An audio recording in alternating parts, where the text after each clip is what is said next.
I can say to my new Samsung Galaxy S25 Ultra, hey, find a keto-friendly restaurant nearby and text it to Beth and Steve. And it does, without me lifting a finger. So I can get in more squats anywhere I can. 1, 2, 3. Will that be cash or credit? Credit. 4. Galaxy S25 Ultra, the AI companion that does the heavy lifting so you can do you. Get yours at Samsung.com. Compatible with select apps. Requires Google Gemini account. Results may vary based on input. Check responses for accuracy. Hey, Fidelity. What's it cost to invest with the Fidelity app? Start with as little as $1 with no account fees or trade commissions on U.S. stocks and ETFs. That's music to my ears. I can only talk. Investing involves risk, including risk of loss. Zero account fees apply to retail brokerage accounts only. Sell order assessment fee not included. A limited number of ETFs are subject to a transaction-based service fee of $100. See full list at fidelity.com/commissions. Fidelity Brokerage Services, LLC, member NYSE, SIPC. Atheists, agnostics, long-haired weirdos, short-haired weirdos, vandals, hooligans. The government, hug the government, love the government, hug the government, love the government, hug the government. Welcome to The Politics Guys, a place for bipartisan, rational, and civil debate on American politics and policy. I'm Northern Kentucky University political scientist Michael Baranowski. My guest today is Monica Hopkins, the executive director of the ACLU of the District of Columbia. And, given that everything that's been going on, it's been so much that relates to civil liberties, this seems like a really opportune time to be talking with her. And so I'm really glad to have her on the show. Monica Hopkins, welcome. Thank you so much for having me. So I thought we'd start with some real basics. The ACLU, you guys got a long history of defending civil liberties, but I think that a lot of folks might not actually even be aware that there are regional branches to the ACLU. And so I was hoping you could talk about what the ACLU of DC does and sort of how that fits into the broader mission of the ACLU nationally. Yeah, so our local affiliate here in the District of Columbia has been here for over 60 years and has worked as a nonpartisan nonprofit, and we use legal and policy advocacy to protect and advance civil liberties and civil rights for everyone who lives, works, and visits DC. And this is all made possible by our supporters and donors and members. And here in DC, just like the ACLU, we challenge government overreach, defend free speech, immigrants' rights, reproductive freedom, LGBTQ plus protections, and push for systemic change. Here in the District of Columbia, we might be a little bit different than other ACLU affiliates, just because DC is not a state, for those who were wondering. We're not a state yet.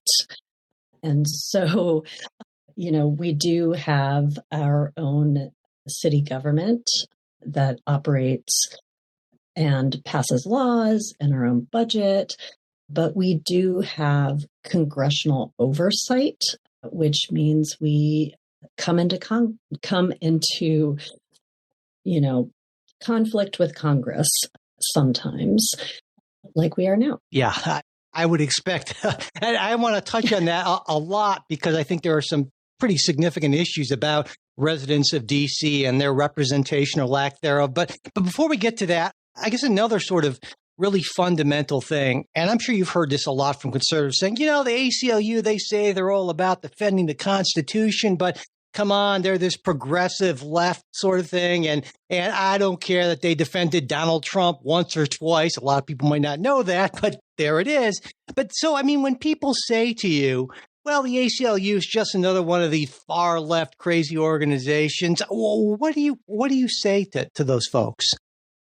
Well, I think fundamentally, the ACLU is about defending the principles in the Constitution and ensuring that the government does not overreach into people's lives. And so I could go through, the ACLU cases all the way from, Skokie to, that we defended the NRA's First Amendment rights at the Supreme Court. we have here in the District of Columbia, defended the First Amendment rights of a cast of characters, actually. So we defended Carafem, which was an abortion pill provider, PETA, and Milo Yiannopoulos, who all three of those clients together who wanted to place ads in our metro and were denied. So, really fundamentally, it's not about who we are defending, but what sort of systemic change or protection we are trying to make to ensure that in this country, our rights and responsibilities are protected under the Constitution. I think it's a really important point, and I expect you'll agree, is that when I was teaching civil liberties, I used to tell the students, civil liberties are particularly important for the folks that we don't like or the folks that we actively hate. And I think that's a hard lesson to sort of learn and internalize. And oftentimes I've seen the ACLU defending some, right-wing group, and I was like, oh my God, but then I have to remind myself, no, it's protections for those folks are particularly important, at least in my view. Yeah, I think, what is a phrase is coming to mind. So, what you do to the least of these, you do to me. Mm-hmm. Yeah, it might be a Bible quote. So, and every time I think you see the ACLU defending someone you absolutely do not agree with, we need to bear in mind that is the government doing something to someone. And if they can do it to that individual or that group, then the government will do it to every other group that there is. And that's sort of at the heart of what the ACLU is protecting. I want to get into some sort of or general, or maybe drilling down into some specific things that have been going on lately. I thought we could start with DOGE, as everyone who's more or less conscious, politically conscious at least, knows that DOGE is really reshaping the employment landscape for federal workers. At least it seems that way. And so I was wondering what sort of disruptions, challenges you're seeing that sort of get to the ACLU's mission here, and how is ACLU DC responding? Yeah, so DOGE is really pushing policies that undermine long-standing job protections for federal workers. So making it easier to fire employees for political or ideological reasons. And these changes are really causing instability and weakening federal agencies' ability to operate sort of independently and effectively. And federal workers ensure that, our government kind of functions fairly and effectively, and weakening the protections of these federal workers sort of opens the door to political retaliation and cronyism. And so the ACLU is, really protecting public servants' rights. We have been monitoring these shifts. We have been advocating for due process protections and also challenging policies that promote partisan loyalty. So we've sent letters to key congressional leaders calling on Congress to really fulfill its constitutional role and do immediate oversight of this sort of executive overreach, and in particular, DOGE's, unchecked access to Americans' data. Lots of folks are concerned about DOGE going into these agencies and having full access to Americans' private data. Yeah, I think maybe a lot of folks still don't really understand the extent to which that may impact their privacy. But anyways, it bugs me, that's for sure. But anyway, so on the employment thing, an argument that I hear and that I sort of understand is this idea that, well, it's the president's administration. And hey, if he wants to appoint people in policy positions as opposed to kind of non-policy administrative positions, well, he should do that. And that gets into this whole thing about, well, it was called Schedule F at the end of President Trump's first term when he issued the executive order kind of almost out the door. But then it became the schedule policy career, which sounds a lot less good. But anyway, but I wonder, what do you think? Because you've heard that argument, I'm sure, as people say, well, listen, it only focuses on policy relevant positions. And hey, elections have consequences and the president should be able to set policy and have people on his policy team, as opposed to folks who are just, doing administrative tasks or something like that. What do you think about that? Yeah. So essentially what is going on with the creation of this new schedule policy career, which was known as Schedule F, historically, patronage-based hiring, which is what this is moving toward, led to corruption and inefficiency.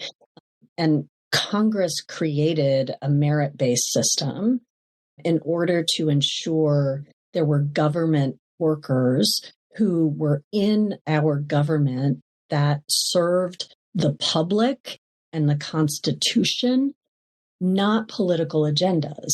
So they really undergird our government, so they are not subject to political whims. So, you have Trump in office now, you had Biden in office before him, and the stability of our government really requires this sort of group of federal workers who are not beholden to anyone's political agenda. The president can come in and, they have their cabinet, they have a certain level of employees within the federal government that they can hire and to see out their policy agendas. But it is necessary to have government employees that are not subject to those whims, but serve the Constitution.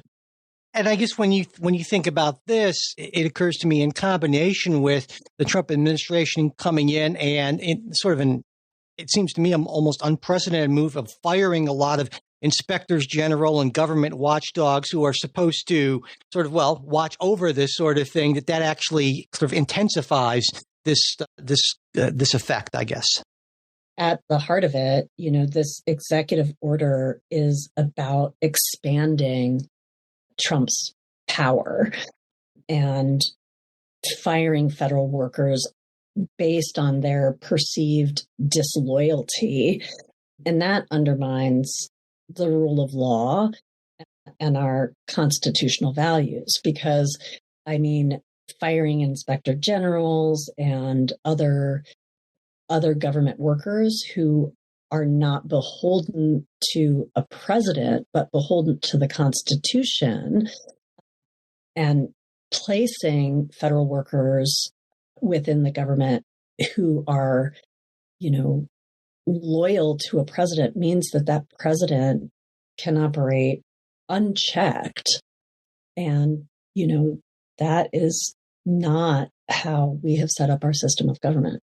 It sure seems to me that this plan, at least when it comes to the federal government and federal workers, to what's the phrase, move fast and break things. And you don't really want to be breaking your federal workforce. But that aside, it seems to me that the plan has been, well, they'll challenge us on the legality or the constitutionality of a bunch of these things.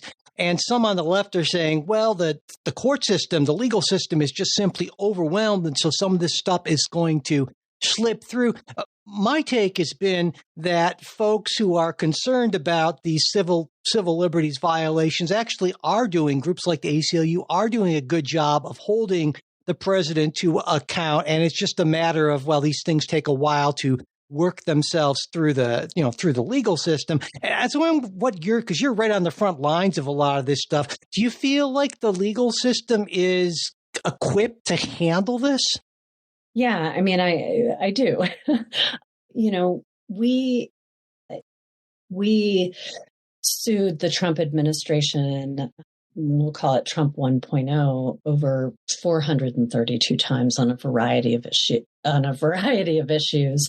And, I think for most Americans, when they think of our court system, they think of the Supreme Court and, being, completely overwhelmed. And the Supreme Court only takes, a handful of cases. What we're talking about is an entire, state-based federal, system that has many, many courts. So I think we are prepared.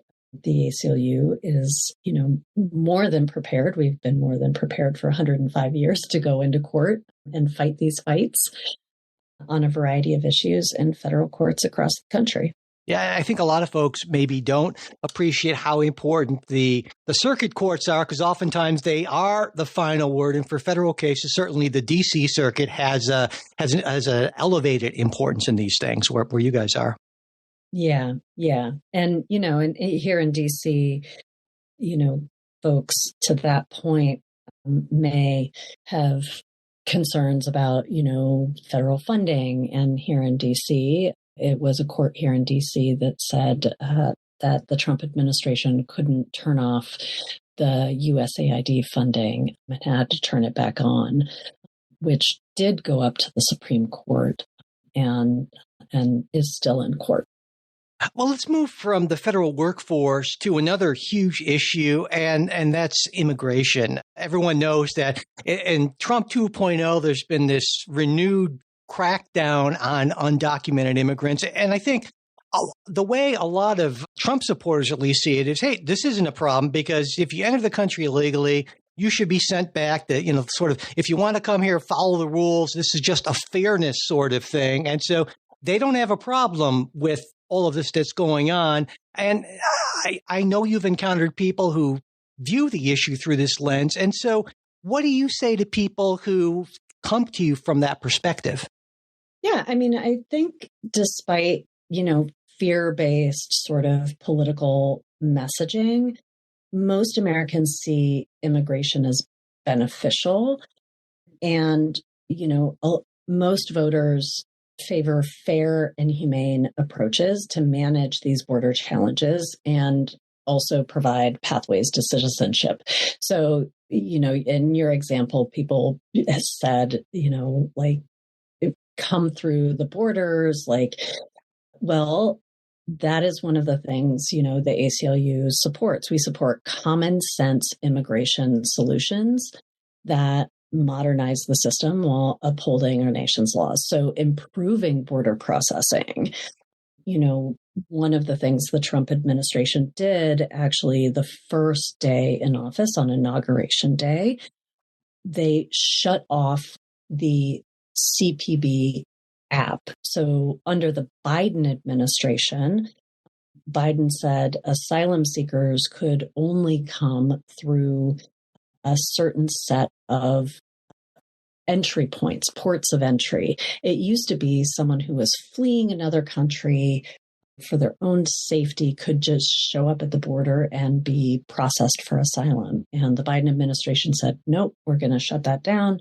You can only go through these ports of entry, but you have to make an appointment to get through the points of entry. And the Trump administration shut that down and canceled all of those appointments.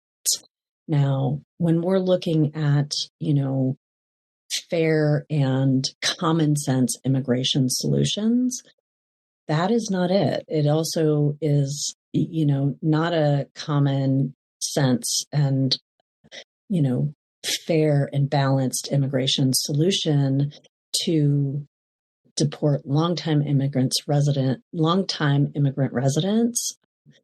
And on this issue, we really, rather than fear mongering and a waste of resources. We really need some leadership here, and politicians need to show courage around this issue that has been an issue for a long time. Switch to Verizon Business and get more from your internet without paying more for your internet. Get LTE Business Internet starting at $39 a month when paired with a Business Unlimited smartphone plan. That's unlimited data, and with it, unlimited possibilities. Start saving today with Verizon Business, ranked #1 in small business internet customer satisfaction by J.D. Power. Starting price for 25 megabits per second internet plan with savings, plus taxes, fees, and economic adjustment charge. Terms apply. For J.D. Power 2024 award information, visit jdpower.com/awards. Workdays can be unpredictable, but your workwear shouldn't be. With a Cintas Apparel Plus program, you'll have freshly laundered garments for everyone on your team delivered every week. Cintas has workwear for just about any job imaginable, with high-performance fabrics and an uncompromising fit that stretches and moves with you. Don't leave looking and feeling good to chance. Visit Cintas.com. Oh, I'm ready! And get ready for the workday. Another thing I hear a lot from folks who support tougher immigration rules, sort of the Trump approach, is that, well, it's a security, it's a safety issue. And I'll always come back with, if you look at the stats, the immigrants actually commit crimes at a lower rate than, the non-immigrants. But then what I'm always given in response to that is, well, if we keep all of them out, then we won't get any of that immigrant crime. And of course, to this point, I believe the only law that has been, or the only bill that's been signed into law in the Trump administration is the Lincoln-Riley Act, which kind of hits right on this issue. And so what do you say to folks who say, well, just, we should just keep them all out and then we don't get those crimes. And so that saves American lives. Yeah. I mean, over-policing of immigrant communities leads to racial profiling, civil rights violations, and fear-based policing, which, none of this actually makes our country safer. If we are interested in making our country safer, then we should talk about that. We should address that. But what the Trump administration has done is not only the Lincoln-Riley Act, but the Trump administration also had an executive order that rescinded the sensitive locations policy. And this allows ICE to now conduct enforcement actions at schools, at playgrounds, at bus stops, at hospitals, at places of worship. And, as a result, people are now afraid to seek medical care, to attend religious services, even take their kids to school out of fear of deportation when you have this sort of over-policing of immigrant communities. And, we've been working really hard to educate immigrant neighborhoods and leaders and schools and churches and hospitals about their rights. And here in DC, we created an immigrants' rights resource hub to help people know their rights. This is not the way to address crime by sort of over-policing and making entire communities sort of live in fear. Another aspect of what President Trump has done focuses on birthright citizenship, as most folks know. That I think it was a day one executive order. It was a very busy day for Donald Trump. It ended birthright citizenship, or so he says. And I'm wondering, well, I think I have a pretty good idea what you think about that executive order, but maybe more importantly, it's of course what the Supreme Court thinks ultimately. And so, what were you surprised by this, and what do you think about it? So, I mean, we'd heard rumblings about this and as a possibility, but, the Constitution could not be clearer. I mean, it's the text of the 14th Amendment. All persons born or naturalized in the United States, are citizens of the United States and the state where they reside. And this sort of strikes at a core sort of American value And we were prepared sort of on day one and went to court defending birthright citizenship. I think it was not an ACLU case, but when the judge who did rule on birthright citizenship, I think he said something to the effect of, this is easy because this is the most unconstitutional thing I've seen. And, we can't speculate. I mean, if you have that crystal ball, knowing what the Supreme Court will do, I think we'd love to hear it. But what we do know is, that federal judge has already issued a preliminary injunction. And, there are now 3 courts that have done that. Well, my hope certainly is that if it gets to the Supreme Court, it will be a unanimous decision rejecting that. But honestly, I wouldn't be surprised if there were 2 votes to go the other way, and everyone I think knows who I'm talking about here, but I'll put that aside. So, there's another, I guess, argument about this.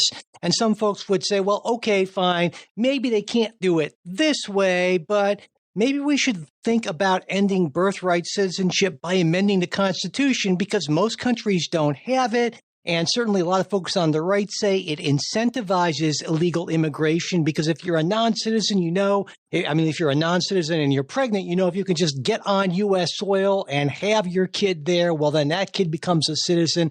And then it gets into the whole issue of, well, we don't want to separate families and so forth. And what do you think about that? So, every attack on birthright citizenship from the 19th century until now has been grounded in racism.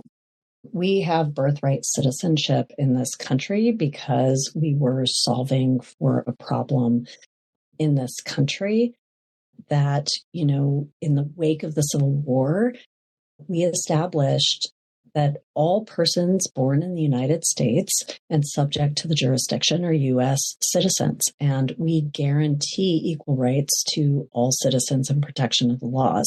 So, President Trump cannot unilaterally end birthright citizenship, and will continue to fight it. But this is not, a way to basically solve our immigration problem. As a matter of fact, ending birthright citizenship would create more problems within our country of having an entire class of individuals who are essentially stateless.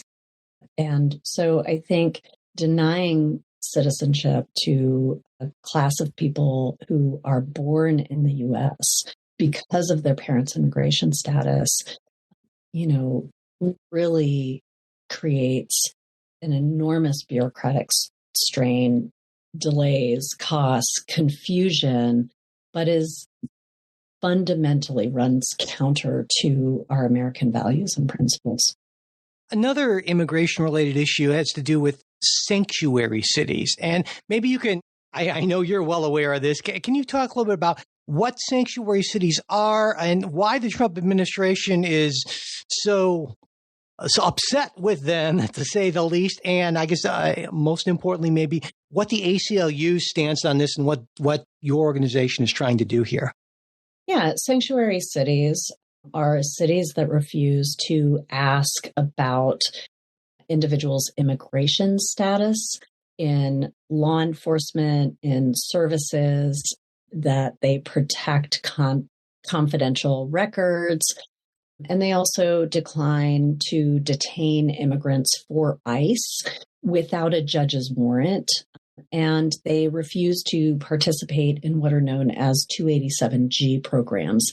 And 287G programs have been used by sheriffs,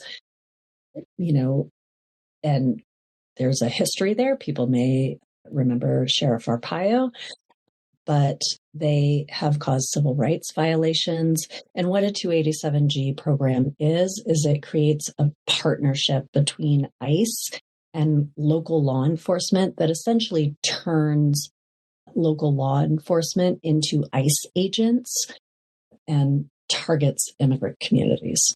And so what I guess what about this has the ACLU certainly could be concerned about this, and I would be from a policy perspective. But are there, what are the civil liberties issues involving this that you see?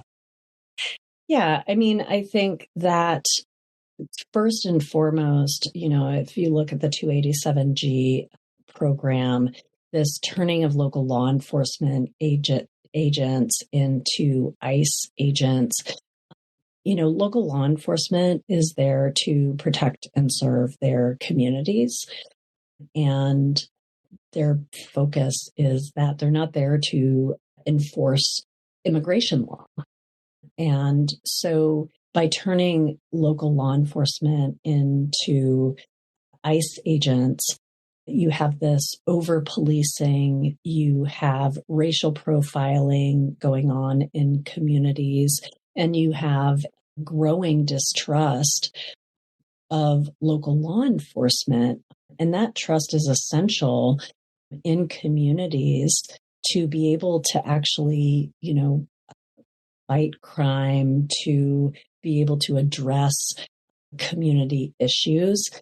And then additionally, we've seen sort of due process violations in these programs where, law enforcement or other community and state-based services are asking people's immigration status in order to access services, or, they want access to confidential records and things like that. So, yeah. So I guess I asked that question because there was this old line from Justice Scalia who said he wished that all federal judges had a stamp that said "stupid but constitutional." And in this case, it's not just. This would actually be stupid and unconstitutional, at least in some aspects, right? Or maybe you don't want to use that characterization. I understand that, but you get what I'm saying. No. I miss all of those turn of phrases, right? Yeah. So that's a good one. There's no way I could be talking to the executive director of the DC ACLU and not ask about DC statehood. And because to me, it is so incredibly obvious that if you are a resident of the district, you should have all the rights of other American citizens, but it's blindingly clear to me that DC residents don't. And in fact, it seems to me that things have been moving in the other direction. It seems like a lot of folks on the right said they just want to end DC home rule entirely. And so there's a lot there. And I know that the ACLU DC is very involved in this issue. So I was hoping you could talk a little bit about where we're at and where you see us going on this. Yeah, so DC has 700,000 residents that deserve full voting rights. We have control over our tax dollars. We have the ability to govern ourselves, sort of, under home rule, but we lack full representation in Congress, in the very governing body of our country, although we live right here, right next to the Capitol. And, without statehood, Congress can override our local laws and sort of dictate how we spend our money, our local money that is raised from DC taxpayers. It's unlike anywhere else in the country. And, right now, Congress is threatening DC home rule, this limited self-governance that we have, by forcing a $1 billion budget deficit on DC. And this is largely that $1 billion is our own tax revenue from DC. It does not result in federal savings. And so this is unprecedented and unnecessary to tie this up in, sort of the federal budget process, which may result in a government shutdown. I guess what's weird to me is not really weird, but worth commenting on is that the principles of federalism, letting the local governments make decisions for their populations, and the idea of no taxation without representation, these seem to me to be sort of core bedrock conservative principles. And yet when DC residents ask that those principles be applied to them, well, it's like, sorry, we can't do that, essentially. Yeah. It's mind-boggling, actually, but to understand it and some of the arguments against it, I think people usually in this case turn and they say, well, DC can't be a state because it's in the Constitution. It's really helpful to actually go back to the Constitution and read what the Constitution says. And the Constitution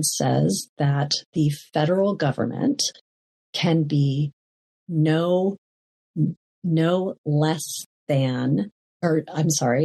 more than 10 miles square, no more than 10 miles square, which is essentially, around what DC is right now.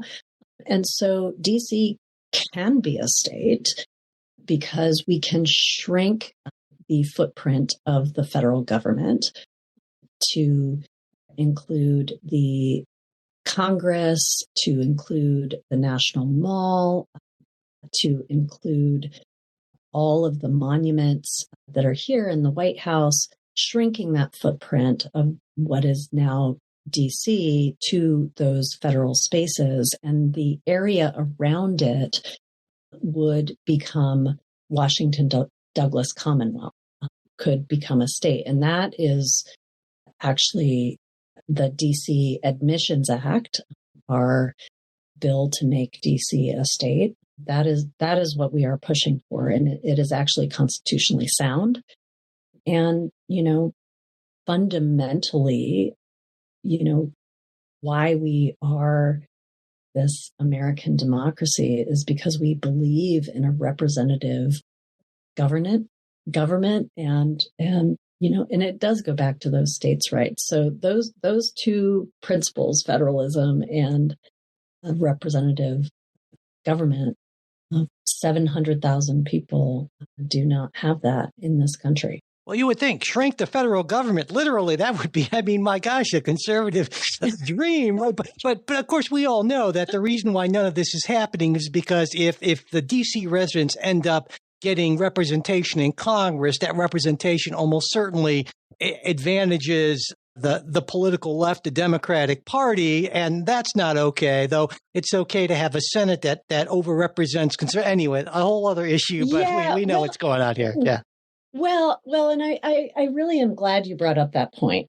It's really interesting because folks will be like that. It's a political issue, and we do know that to some extent. But if we really stick to these principles, and as part of the ACLU, that's what we like to do, and we say this is really important for American democracy. I moved to DC from Idaho, where I ran the ACLU of Idaho for a long time. And no one would say that in this day and age that Idaho is sort of a bastion of progressive, blue. However, at one point, the state of Idaho gave this country the great Frank Church that we might remember. And Frank Church was a solid Democrat. And so I think this is sort of like indicative that when we're thinking about the direction of this country and holding these values sacred, it's about the principle. Politics can change, but our principles need to remain the same. You mentioned that your previous role as the head of the ACLU at a state level. And I wanted to ask you about that because sometimes I think we focus so much on federal level, national action, that sort of thing. But I also wonder what sort of opportunities perhaps there are, or if we should focus more on state-based action, particularly maybe in states that are a little more inclined to extend civil liberties because, as some people may not know, is sort of the constitutional protections are kind of a baseline, but states certainly are free to expand on those protections in their state constitutions and state laws. And so, well, what do you think about it? Do you feel like we're too federally focused and that maybe more of a state-based focus might be helpful? Well, it's interesting that you say that. I think a lot of folks think at the federal level, but there is so much going on at the state level. So, I think not just at the state level, sort of at state governance, but all the way down to sort of really hyper local levels. And I would say, focusing on the states, there is this sort of push up from the states to the federal level. So when we think about some of the things that states have battled with over the years, or the change and expansion that has happened, states for the last 50 years have been dealing with sort of the erosion of reproductive rights. States had seen mandatory ultrasounds. They had seen waiting periods. They had seen all of these things that were sort of chipping away at Roe way before it got up to the Supreme Court. Additionally, when you think about marriage equality, there were several states who, on their own said, our state is going to pass marriage equality. When I was in Idaho, we actually had one of the first laws in the country to protect people's privacy rights by regulating drones. So I think states really are sometimes the canary in the coal mine to sort of show you where violations are happening or restrictions on people's rights are happening, but also where some of the expansions might come from. And so when you kind of pull back and look at the overall picture of where we're at with the civil liberties and what is it that you would see as the biggest concerns, other than things we talked about over maybe in the near term? And also, I guess, because I always like to try to end on as positive as possible of a note, when you look out there, you see maybe gives you at least some reason for optimism? Yeah, I think aside from the areas we've been discussing, some of the civil rights threats, trans rights come up for us. Transgender people are part of communities, families, workplaces, neighborhoods. And regardless of who we are, people deserve to live safely. And we have been really pushing to ensure protection of individuals. In February, we won a victory for transgender youth and their families and their medical providers, blocking enforcement of a Trump administration executive order. Disability rights, I think, Medicaid is a lifeline for millions. And, radical cuts to Medicaid would wreak incredible havoc on this country. I think DEI, everyone, no matter their background, deserves fair access to opportunity. And, when people are thinking about DEI, they have a certain vision of what that is. But, DEI in America has achieved a lot. We have people probably don't think about the Voting Rights Act, Family and Medical Leave Act, the Americans with Disabilities Act, all of those things, closed caption on your television is sort of a product of DEI. efforts. So, I think it is our job to stand firm and speak up despite the attacks on all of these things. But those are sort of the areas that really I see as the biggest current threats, besides the ones we've been talking about. But you also asked about hope, and I'm glad we're ending sort of on hope. Because these looming threats are real. They are incredibly real.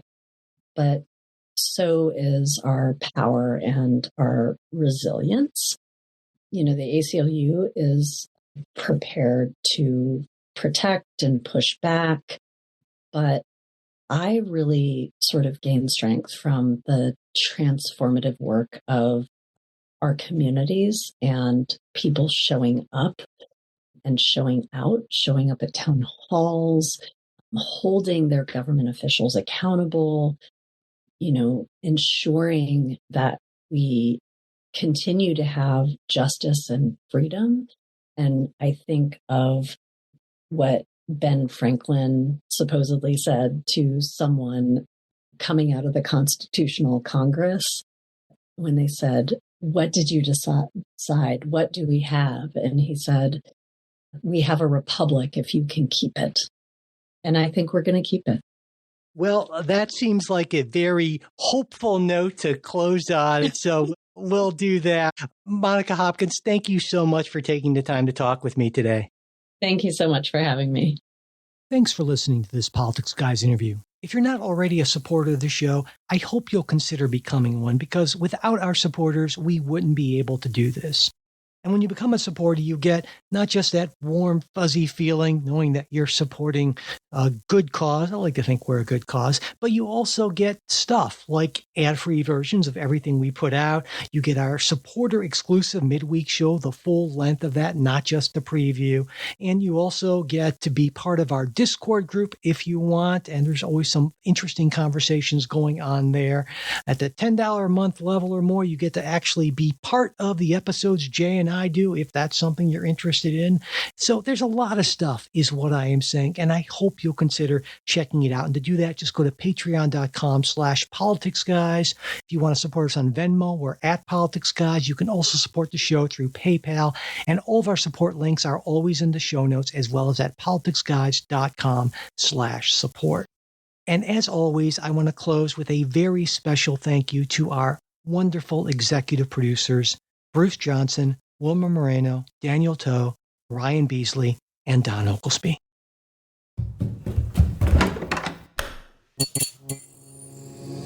This podcast is part of the Democracy Group,